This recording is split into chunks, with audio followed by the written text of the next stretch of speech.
I'm in the hot seat. You are. I've really been practicing this being deliberate. It's sort of amazing. Well, nothing less than that feels as good. It's fun to stumble on conditions that are pleasing, but it's ever so much fun to plan them and practice them and anticipate them and then experience them. Isn't it? Isn't it? Isn't it? Isn't it? It's incredible. Yeah. So I said earlier, because I was the greeter, I'm going to be the first one. I didn't say it to anybody but me. And us. You think what you think is a secret?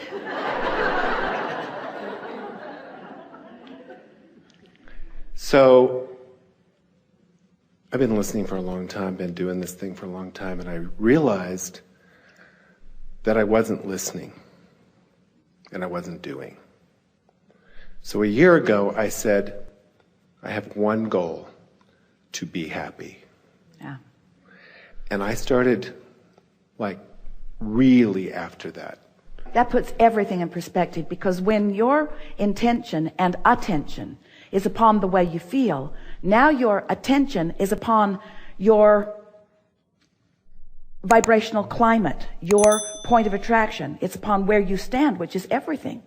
Because the way you feel is the indicator of what you're doing vibrationally. And what you're doing vibrationally is everything about who you're rendezvousing with, the timing of it, how things are unfolding, your ability to realize it, your ability to translate it, your ability to be at the right place at the right time. Everything is contingent upon your point of attraction, which is evidenced by the way you feel. So a goal to be happy, that's the goal. That's the in the back door, inside work of living happily ever after. And when you think about it, isn't everything you want, whether it's an experience or a material object or a relationship, isn't everything that you want because you think you would feel better in the having of it? So when you decide to take control of how you feel, and you say, let's see, I could be happy or miserable. Let's see. I choose happy. It's not a hard decision. I choose happy. You figured it all out. Good for you. It's not to be missed. Yeah. So after I decided that, I was kind of messing with it. And I was like, okay, I won't foster a bad thought for more than 3 minutes. And then I got down to 2. And then I was like, wait a minute. She said 17 seconds. And I'm at 17 seconds now. I won't even 2 seconds. Someone asked the question the other day, how do I get rid of doubt? And we said, before you get it. Which is not the answer you want to hear. We know it's just irritating. But when you understand about momentum, and law of attraction is the reason for momentum.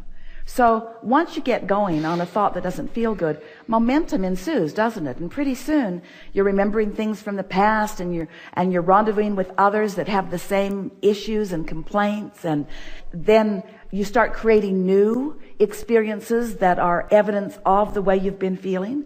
And so momentum gets going. And if you're not sensitive to how you're feeling early on, so you don't stop the momentum when it's easy in the early stages, as you are describing, but you let it get going, then there's really often not much you can do about it until something breaks the momentum, like going to sleep or meditating.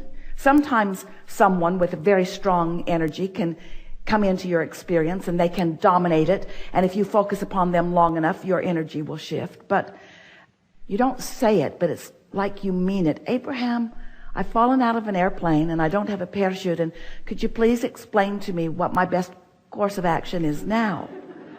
And we say, hang on, it will be over in a little while. Because momentum is momentum, and sometimes the momentum gets underway. But when you are aware of momentum and you are aware of law of attraction, and you know what we know, that when you hold a thought for as little as 17 seconds, more momentum happens because another thought like it joins it. And then another 17 seconds, more momentum and more momentum. And whether it's a thought about something wanted or unwanted, momentum is happening. So if you are not caring about the way you feel, as Esther told us many times in the beginning of these conversations, I think I'd rather be right than happy. You ever been in that situation? Sort of conversing with someone in the beginning turns into an argument soon enough, but you know that your perspective is right, and they know that their perspective is right, and you really want them to understand that your perspective is right, and so you keep talking about it until there's enough momentum that's going that you make your perspective right. Esther would say to us, Abraham, but it's true. It's true. Why would you not want me to verbalize these factual evidences? It's true. And we say, well, the reason they are factual evidences is because someone made them true by focusing upon them. Do you want to do that too? Oh. That sort of puts fact and evidence in a whole new place, doesn't it? So when you decide that you want to be happy, it sort of makes you not want to watch some of those television programs. When you decide that you want to feel good, it sort of makes you want to put some separation between you and some facts. Some facts that are certain to activate some vibrations within you that are going to prevent you from being one who easily receives what you've put into your vortex of well-being, you see. We're appreciating you bringing up the 17 seconds because we like talking about momentum, because this is a conversation about law of attraction, because you have a point of attraction that law of attraction is responding to. That's all that we're talking about all day, every day. So when you get it, that you have a point of attraction and that you're emanating some signal based upon what's active in your thought process at the time, and that equals your point of attraction, and that more thoughts like it are on the way to it. It's like putting your car on the top of a hill and deciding that you'd like to practice gravity and momentum. So you take it out of gear, you take the parking brake off, and you just nudge it just a little bit. Doesn't take much, does it? Just bump it a little bit from behind. Doesn't even take 17 seconds, really. Just nudge it. And it will begin to move. Now, if you come to your senses, as our friend's saying, 17 seconds, he doesn't let the momentum get going. You jump in front of your car, and it just bumps up against you. It doesn't hurt you one bit. There's not enough momentum. And it stops. But you wouldn't want to be at the bottom of the hill stopping that momentum, would you?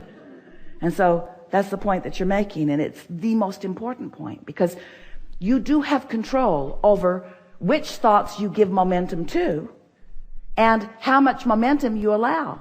If a train's going 80 miles an hour that way and you want it to go 80 miles an hour that way, you don't want it to happen suddenly. Really, you don't. It would be hard on the contents of the train. And you're not going to shift vibrational directions fast either. But if it is your intention to feel good, you understand that all time that you've been living, you've set momentum of desire into motion.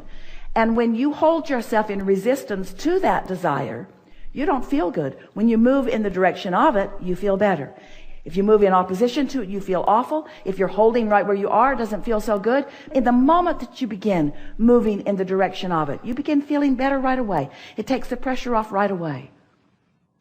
You just so often think that you should be able to figure it all out, that you should have all the answers. I know what I want, and I want to know where it is and when it is and who it is and how it's going to come about. We say, don't put that kind of pressure on yourself. Don't demand answers that you are not ready to receive because you haven't practiced the frequency of it enough. Just get general. I know it's going to work out.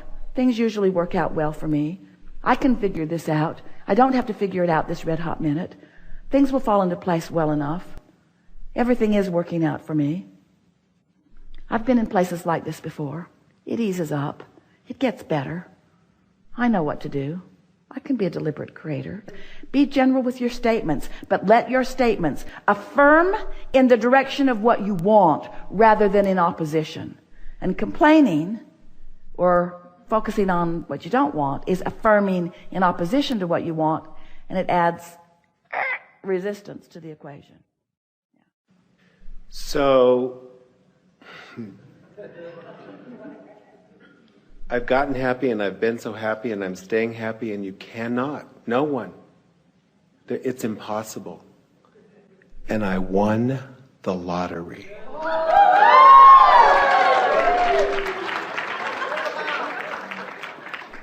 Manifestation is fun, isn't it? You won the lottery when you got in this chair. You win the lottery every time you align with Source. You win the lottery when you line up with infinite intelligence. You win the lottery when you find clarity instead of confusion. You win the lottery as you become stable. In other words, there is so much vibrational content. There's so much vibrational currency that you have access to. Manifestations are good indicators, but that happy emotion is as good an indicator. And when you're willing to say that, you see, because there's a big tripping point with so many people who also want to win the lottery. That's that thing that we were talking about the expanse between the debt and the money that you'd like to have in the bank. If you can win the vibrational lottery, the emotional lottery, which you can do with ease right now, and you win it again, and you win it again, and you win it again, because it's under your control.